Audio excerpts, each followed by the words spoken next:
Maka ketika mendengar bagian dari itu, perempuan Ansor ini meninggalkan Nabi dengan terjingkrak-jingkrak gembira luar biasa. Ya. Apa yang kurang? Suami dapat pahala ke masjid, Bu, kalau dia berangkat. Ibu misalnya mau ke masjid, ada anak yang harus dirawat. Ibu nggak usah paksakan ke masjid. Ibu sholat di rumah, rawat anak dengan baik. Pahala ibu sholat di rumah sama dengan Allahu Allahu Allahu Allah Allahu Allahu Allahu Allah. Jam 10 ini ya. 3 menit lagi sudah jam 10. Cukup? Nanti ada yang mau Jumatan ya Ibu sekalian. Satu lagi lah selesai ya. Baik. Masya Allah. Afwan Ustaz, waktunya 5 menit lagi. Alhamdulillah. Sudah 5 menit datang lagi kertas. Boleh 5 menit lagi Ustaz.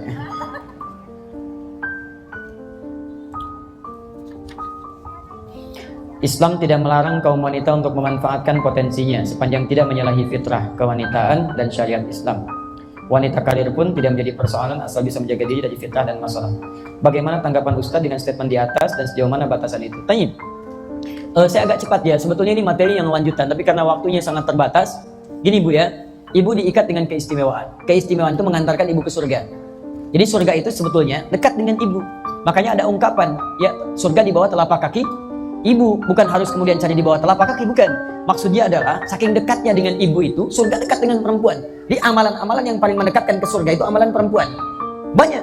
Tadi amalan rahim, amalan menyusui, amalan untuk melahirkan. Yang paling hebat adalah, perhatikan baik-baik, ada pekerjaan-pekerjaan yang memang tidak bisa diselesaikan kecuali oleh perempuan. Yang paling utamanya. Di antaranya apa? Quran surah 4 ayat 34. Allah bagi laki-laki mencari nafkah, perempuan merawat anak-anaknya. Silakan cek. Dan itu tidak mudah, Bu. Allah titipkan potensi pada perempuan untuk bisa sabar merawat anak. Saya sampaikan pada para pria, termasuk saya coba praktekkan di rumah. Demi Allah saya katakan, lebih mudah bekerja di luar untuk laki-laki dibandingkan perempuan merawat anak di rumah. Saya pernah tukar dengan istri saya, dan Masya Allah, saya coba untuk merawat anak-anak saya, luar biasa. Istri saya sabar menanti 8 jam, 12 jam. Waktu saya lebih banyak untuk para ibu dan teman-teman di luar. Di rumah istri saya mendapatkan waktu untuk anak 8 jam. Saya coba pegang 1 jam, itu luar biasa. Luar biasa, tidak mudah. Maka ternyata, kenapa hikmahnya perempuan boleh sholat di rumah sepanjang kegiatan itu ada? Bahkan keutamaan masjid pun itu bisa dialihkan kepada sholat di rumah untuk perempuan saja. Saya berikan berita baik pada ibu ya. Pernah ada seorang perempuan Ansor, diceritakan di hadis Muslim, mengadu pada Nabi, "Ya Rasulullah, enak betul laki-laki ya. Kenapa? Haji bisa tanpa mahram, ke masjid bisa kapan saja, fisabilillah enak saja. Kami perempuan kok kebanyakan di rumah." Lihat kata Nabi jawabannya. Kata Nabi, sampaikan pada teman-temanmu itu. Perempuannya bingung. Dari mana Nabi tahu? Rupanya sebelum berangkat dia diskusi dengan teman-temannya, diajukan persis seperti kertas ini, dituliskan, disampaikan. Baik, lihat baik-baik. Ini nubuah ya. Sampaikan pada teman-temanmu apa yang dikerjakan para suami di luar rumah, maka perempuan akan mendapatkan bagian pahalanya sepanjang dia ridho dengan semua itu. Di ibu misalnya, siapkan suami Jumatan. Pak, ini pakaiannya ya. Pak, ini minyak wanginya ya. Pak, jangan telat ke masjid ya. Suami berangkat ke masjid. Demi Allah saya katakan, semua amalan suami ketika dikerjakan di masjid, ibu dapat bagian pahalanya tanpa dikurangi sedikit pun. Maka ketika mendengar bagian dari itu, perempuan Ansor ini meninggalkan Nabi dengan terjingkrak-jingkrak gembira luar biasa. Ya. Apa yang kurang? Suami dapat pahala ke masjid, Bu, kalau dia berangkat. Ibu misalnya mau ke masjid, ada anak yang harus dirawat. Ibu nggak usah paksakan ke masjid. Ibu sholat di rumah, rawat anak dengan baik. Pahala ibu sholat di rumah sama dengan pahala laki-laki ke masjid. Laki-laki ke masjid setiap langkahnya dihitung pahala. Langkah pertama mengangkat derajat, langkah selanjutnya menggugurkan dosa.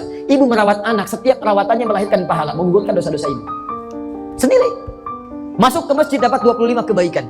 1 ke 2 500 tahun, 2 ke 3 500 tahun, 3 ke 4 500 tahun. Ibu merawat di rumah, pahala dapat yang senilai dengan serupa. Senilai dengan yang serupa. Saya kembalikan karena itu, jangan merasa kecil kalau dalam kesempatan tertentu ibu belum bisa ke rumah, ke masjid. Belum bisa ke rumah Allah sepanjang ada uzur yang harus berlaku di rumah. Nah, kedua, Ustadz, bagaimana dengan statement tadi? Perempuan bisa bekerja seperti laki-laki. Perempuan diperkenankan boleh dia menyalurkan hobi, bakat, aktivitasnya sepanjang tidak menggugurkan kewajibannya di rumah. Itu pun sepanjang tidak membuat dia lelah. Litashqa dalam bahasa Quran, supaya nggak capek. Ya kalau ibu merasa misalnya bisa merawat anak dengan baik, terjaga dengan baik, ibu ingin salurkan hobi. Seperti dulu misalnya Sayyidah Aisyah pernah mengajar sepeninggal Nabi SAW. Kemudian ada sahabat-sahabat Nabi yang jadi perawat, perempuan, sahabiah, jadi perawat. Dimaaf, yang laki-laki berperang, yang perempuan yang mengumpulkan anak panah, ada yang merawat luka dan sebagainya, ada yang jadi pengajar, nggak ada masalah. Dokter perempuan, maaf, yang mengandung siapa? Perempuan. Yang melahirkan siapa? Kok bisa yang ngandung perempuan yang periksa laki-laki?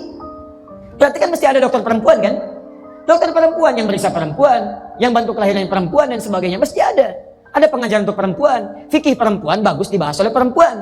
Karena ada masalah-masalah perempuan yang sangat spesifik, yang barangkali ketika disampaikan oleh laki-laki banyak keraguan di situ.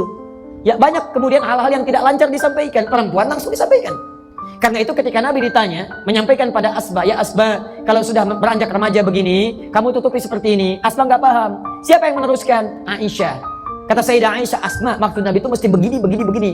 Nabi tidak menyampaikan dengan terang, membuat bahasa kiasan, bukan karena Nabi tidak mampu menyampaikan, karena khawatir keluar bahasa-bahasa yang kayaknya agak canggung disampaikan. Nah, Aisyah yang meneruskan itu. Dia tidak dilarang perempuan menjadi guru, tidak dilarang perempuan menjadi dokter, sepanjang semua kegiatan itu tidak mengurangi tanggung jawab dan kewajibannya yang berlaku di rumah. Wallahu ta'ala a'lam bishawab. Terima kasih sudah menonton.